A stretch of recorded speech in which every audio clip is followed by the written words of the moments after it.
即係講到呢個偉大國主義嘅時候咧，好多人都會引用一段説話，就話每隔10年左右咧，美國都會捉住某個弱小國家嘅衫袖咧，咁同埋就係將佢掉去一埲牆上面啊！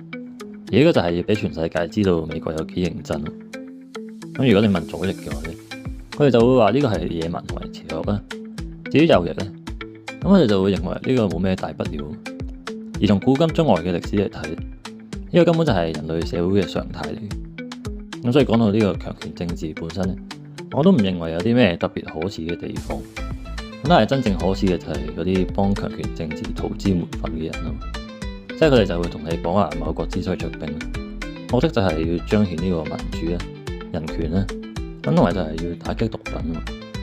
咁所以當我哋喺一啲小國嗰度捉咗人哋嘅領袖嘅時候，佢哋就會同你講喎，嗱，你睇下當地嘅人民咧，佢哋都喺度歡呼。咁呢個係咪證明我哋係啱先？我呢個當然就係好好笑，因為但凡一個政府做每一件事，你都可以揾到人歡呼。而如果你真係揾唔到咧，咁你咪好似美國喺伊拉克嗰陣時咁樣揾一班演員嚟擺拍。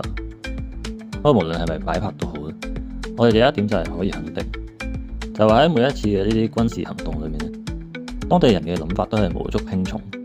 咁咧你又講到呢個好似先至係成件事嘅主要目的啦。你呢個係咪喺度侮辱緊大家嘅自信？